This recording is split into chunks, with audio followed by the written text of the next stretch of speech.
আজকালকার যুগে বড়লোক হতে কে না চায় বলুন তো? আমি আপনি সবারই লক্ষ্য একটাই, অল্প পরিশ্রমে চট করে বড়লোক হয়ে যাওয়া। কিন্তু কখনো কি ভেবে দেখেছেন গঙ্গা জল বেচে কোটিপতি হওয়া সম্ভব হয় কিনা? বা এটা কি কখনো ভেবেছেন পান বেচে কেউ জমিদারি কিনে নিতে পারে? আগে হ্যাঁ, 1780 খ্রিস্টাব্দ নাগাদ কলকাতায় যে ডামাডোলপূর্ণ পরিস্থিতি চলছিল, তখন এইরকম অনেক ঘটনা বাস্তবায়িত হতো বই কি। রামপ্রসাদ সেনের সে বিখ্যাত পদটা শুনেছেন? আমায় দেও মা তবিলদারি, আমি নেমো খারাম নই শঙ্করী, পদরত্ন ভাণ্ডার সবাই লুটে, ইহা আমি সইতে নারি। এই বিখ্যাত পদে রামপ্রসাদ বলেছিলেন, ওই পান বেচে খায় কৃষ্ণপান্তি, তারেও দিলি জমিদারি। আচ্ছা, সত্যি কি পান বিক্রি করে জমিদারি পেয়ে যাওয়া সম্ভব? আজকে এই কৃষ্ণপান্তির বাস্তব জীবনের অভিজ্ঞতার গল্প শোনাবো আপনাদেরকে। গল্পটি কিন্তু রোমাঞ্চকর এবং শিক্ষামূলক বটে। চলুন শুরু করা যাক। বাণীপীঠ শিক্ষাঙ্গনের উপস্থাপনায় আরেকটি খুব রোমাঞ্চকর উপস্থাপনায় স্বাগত জানাচ্ছি আপনাদের সকলকে। আমি রিনি সেনগুপ্ত।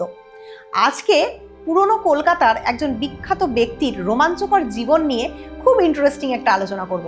প্রথম থেকে শেষ পর্যন্ত শুনলে আপনারাও কিন্তু জীবন সম্পর্কে একটা গভীর শিক্ষা লাভ করবেন, তাতে কোনো সন্দেহ নেই। গ্রামের নাম রানাঘাট, জেলা নদিয়া। সেখানে বাস করতেন এক হত দরিদ্র সাধারণ গৃহস্থ সহস্ররাম। সহস্ররামের 3 ছেলে, বড় ছেলে কৃষ্ণচন্দ্র, মেজ ছেলে শম্ভুচন্দ্র এবং ছোট ছেলে নিধিরাম। এই 3 ছেলের মধ্যে ছোট ছেলে নিধিরাম আবার পঙ্গু, তাই সহস্ররামের ভরসা বড় এবং মেজ 2 ছেলে কৃষ্ণচন্দ্র এবং শম্ভুচন্দ্র। কিভাবে করে সংসার চালাবেন এতগুলি ছেলেকে নিয়ে ভেবে পেতেন না সহস্ররাম, তাই ছেলেদেরকে পরামর্শ দিলেন গ্রামের হাটে হাটে গিয়ে পান বিক্রি করতে। এই পান বিক্রি করে সামান্য যা টাকা পয়সা তারা রোজগার করতেন, সেটুকু দিয়ে কোনো রকমের টেনে টুনে তারা সংসার চালাতেন। এরই মধ্যে বেশ কিছুদিন পর মারা গেলেন বাবা সহস্ররাম। বড় ছেলে কৃষ্ণচন্দ্রের মাথায় আকাশ ভেঙে পড়ল, তার একার হাতে এখন গোটা পরিবারের দায়িত্ব।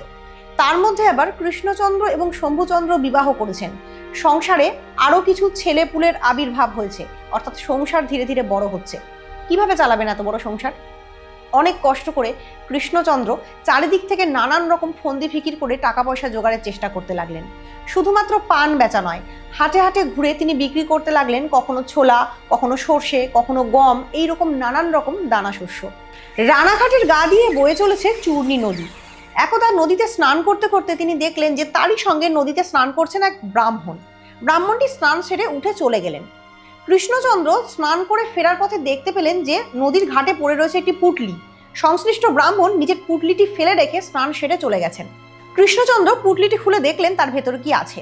দেখলেন নগদ 150 টাকা, বেশ কিছু রূপোর গহনা এবং খানতিনেক কাপড় রয়েছে পুঁটলিতে।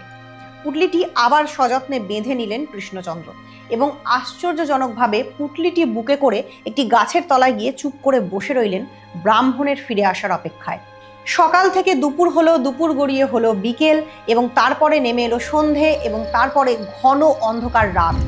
তৎকালীন সময়ে গ্রামাঞ্চলে নদীর ধারের ঘন অন্ধকার রাত, চারিদিকে সমস্ত জীবজন্তুর চিৎকার, ঝিঝি পোকার ডাক, নিশ্চিম কালো অন্ধকারে ওই পুঁটলিটা বুকে আঁকড়ে ধরে একা কৃষ্ণচন্দ্র বসে রইলেন ব্রাহ্মণের প্রতীক্ষায়। রাত গভীর হতে শুরু করলো। হঠাৎ করে সেই ঘন অন্ধকার যেন একটু নড়ে চড়ে উঠল। কৃষ্ণচন্দ্র লক্ষ্য করলেন বৃদ্ধ ব্রাহ্মণ দৌড়তে দৌড়তে গোটা নদীর পাড় ধরে ধরে কি যেন খুঁজে বেড়াচ্ছেন। কৃষ্ণচন্দ্র উঠে পুঁটলি শুদ্ধ গেলেন তার কাছে, ব্রাহ্মণের হাতে তুলে দিলেন তার হারিয়ে যাওয়া সম্পদ ওই পুঁটলিটি। ব্রাহ্মণ পুঁটলি খুলে দেখলেন তার ভেতরে টাকা গয়না যা যা ছিল সব যথারীতি রয়েছে, একটি জিনিসও খোয়া যায়নি। দুহাত তুলে তিনি আশীর্বাদ করলেন কৃষ্ণচন্দ্রকে, বললেন, তুমি অতল ঐশ্বর্য এবং ধন সম্পদের মালিক হবে বাবা, আমি তোমায় আশীর্বাদ করলাম। ব্রাহ্মণ পুঁটলি নিয়ে চলে গেলেন। কৃষ্ণচন্দ্র অবাক হয়ে ভাবতে লাগলেন, তা আবার হয় নাকি? তিনি তার সততার কাজ করেছেন, কিন্তু সামান্য পান বেচে যার জীবন চলে, সে আবার অতুল ঐশ্বর্যের মালিক কোনোদিন হতে পারে?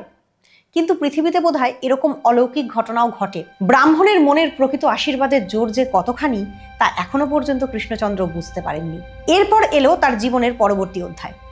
সেই সময় কৃষ্ণনগরের মহারাজ কৃষ্ণচন্দ্র আড়ংঘাটা নামক একটি স্থানে রয়েছে তার বিখ্যাত যুগল কিশোর মন্দির।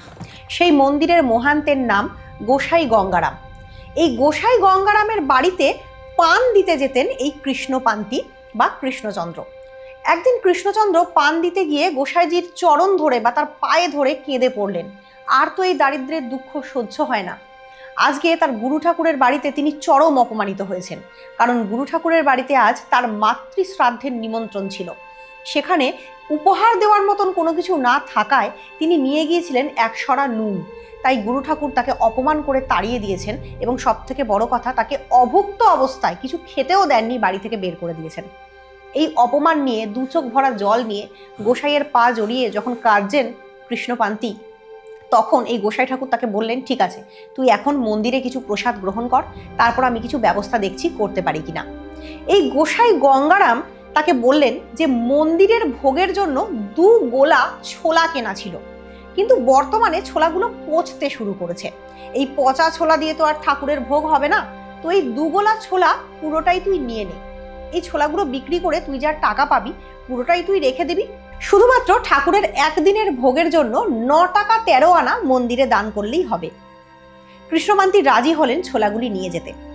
ছোলার গোলার কাছে পৌঁছে দেখলেন প্রচণ্ড পচা দুর্গন্ধ বেরোচ্ছে, ওপরের প্রায় সমস্ত ছোলাই পচে গেছে, কিন্তু ওপর থেকে সেই পচা ছোলাগুলি তুলে ফেলে দিতে দিতে দেখা গেল নিচের সমস্ত ছোলাই কিন্তু ভালো পরিষ্কার ছোলা। সেই ছোলাগুলি নিয়ে কৃষ্ণপান্তি তার বাড়িতে ফিরে এলেন। একটু আধটু নয়, প্রায় 7-8 হাজার মন টাটকা ছোলা। আশ্চর্যজনকভাবে সালটা 1780 খ্রিস্টাব্দ। সেই সময় কলকাতায় ছোলার একটা ক্রাইসিস চলছে, অর্থাৎ যতখানি ছোলার চাহিদা রয়েছে ততখানি বাজারে ছোলার জোগান নেই। কলকাতার বড় বড় ব্যবসায়ীরা হঠাৎ করে জানতে পারলেন যে কৃষ্ণপান্তির বাড়িতে প্রচুর পরিমাণে ছোলা রয়েছে এবং তিনি সেগুলো বিক্রি করতে ইচ্ছুক। 2-4 দিনের মধ্যেই প্রচুর ব্যবসায়ী এসে জুটলেন কৃষ্ণপান্তির বাড়িতে এবং অদ্ভুত ব্যাপার, সেখান থেকে সব ছোলাই নিমেষে বিক্রি হয়ে গেল। কৃষ্ণপান্তি রাতারাতি প্রায় 12-13 হাজার টাকা লাভ করলেন ওই ছোলাগুলি থেকে। অদ্ভুত ব্যাপার, একেই বোধহয় বলে দৈব যোগে বড়লোক হওয়া। ব্রাহ্মণের আশীর্বাদ ফলে গেল। পান বেচে খাওয়া কৃষ্ণপান্তি নিজের সততার বলে আজকে 12-13 হাজার টাকার বিরাট বড়লোক। সংসারের যে দৈব দুর্যোগ সেটা কেটে গেল। তখনকার দিনের প্রেক্ষাপটে 12-13 হাজার টাকা কিন্তু অনেক টাকা। কৃষ্ণপান্তি আর পেছন ফিরে তাকালেন না। পেটে ছিল না একটুও বিদ্যে, তবুও ওই টাকা অবলম্বন করে তিনি কলকাতায় পাড়ি দিলেন। নানান রকম নতুন নতুন ব্যবসার পরিকল্পনা করতে লাগলেন। হাটখোলায় গিয়ে নতুন করে জমি জমা কিনে রীতিমতো জমিদারির একটা আবহ তৈরি করলেন। শুরু করলেন নুনের ব্যবসা। সেই সময় কলকাতায় নুনের ব্যবসা রমরমিয়ে চলছে। ধীরে ধীরে কৃষ্ণপান্তির ব্যবসা ফুলে ফেপে উঠতে শুরু করলো। কলকাতার অন্যতম নামকরা সমস্ত ব্যবসায়ী জমিদারদের মধ্যে অগ্রগণ্য রূপে বিবেচিত হলেন তিনি। তার নাম ডাক ছড়িয়ে পড়তে লাগলো চারিদিকে। আশপাশের জমিদারদের মধ্যে কিছু কিছু জন আবার তার প্রতি হিংসাও করতে শুরু করলো সেই সময়। তার কারণ, সামান্য পেটে বিদ্যে নেই একজন ব্যক্তি যে কিনা এতদিন হাটে হাটে ঘুরে পান বিক্রি করত, সে আজকে এত বড় জমিদারের আসন লাভ করবে। কিন্তু কৃষ্ণপান্তি তার নিজের গুণে এবং অর্থের জোরে সকলকেই দমন করতে লাগলেন নিজ হস্তে।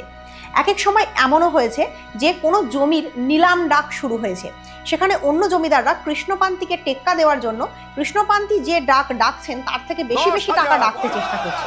শেষ পর্যন্ত এমনও হয়েছে কৃষ্ণপান্তি তার যে কর্মচারী তাদেরকে বলে দিয়েছেন যে জমিদার যত টাকাই নিলামে ডাক দিক না কেন, কৃষ্ণপান্তিরটা যেন তার থেকে 1000 টাকা বাড়িয়ে দেওয়া হয়। সমস্ত জমিদারদের মুখ এইটুকুনি ছোট হয়ে গেল। তারা কৃষ্ণপান্তির ক্ষমতার কাছে শেষ পর্যন্ত পরাভব স্বীকার করলেন। এইভাবে সামান্য একজন পান বেচে খাওয়া লোক রীতিমতো রাতারাতি কলকাতার ধনী ব্যবসায়ীদের মধ্যে অগ্রগণ্য রূপে নিজেকে প্রতিষ্ঠিত করতে সক্ষম হলেন। এরপর তিনি প্রতিজ্ঞা করেছিলেন যে 16 বছর তিনি নিজের গ্রামের বাড়িতে ফিরবেন না। ঠিক 16-17 বছর পরেই একদা তিনি নিজের গ্রামের বাড়িতে গিয়ে উপনীত হলেন। সকলকে জিজ্ঞেস করতে লাগলেন যে ওখানে পান্তিদের বাড়ি ছিল না, পান্তিদের বাড়ি কোথায়? গ্রামের লোকেরা দেখিয়ে দিল এক সুবিশাল অট্টালিকা। নিজের পুরনো গ্রামের বাড়ি, পুকুর, বাগান কিছুই চোখে পড়ল না তার। বিরাট বড় বাড়িতে গিয়ে ঢুকলেন, কিন্তু মনে শান্তি পেলেন না। ভাই শম্ভুচন্দ্রকে ডেকে বললেন, বিরাট বড় অট্টালিকা করেছিস, বাগান বাড়ি করেছিস, বাড়িতে প্রতিষ্ঠিত দেবী দেবতা কোথায়?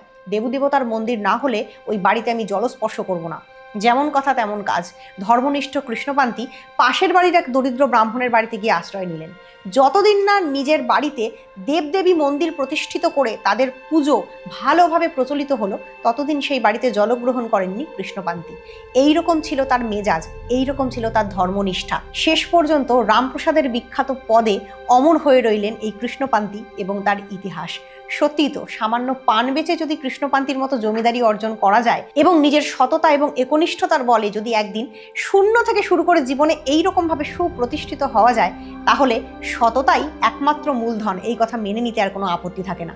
আজকের এই গল্প কেমন লাগলো অবশ্যই কমেন্ট করে জানান। বাণীপীঠ শিক্ষাঙ্গনের উপস্থাপনায় এরকম নানান রকম বাংলার পুরনো সত্য ঘটনা, বিভিন্ন রকম রোমাঞ্চকর গল্প, কাহিনী এবং সাহিত্য গুণসম্মত আলোচনা শুনতে যদি আপনাদের ভালো লাগে, তাহলে অবশ্যই সাবস্ক্রাইব করুন আমার চ্যানেলটিকে এবং যুক্ত হন আমাদের সাথে। আজকের মতো আপনাদের কাছ থেকে বিদায় গ্রহণ করলাম। নমস্কার।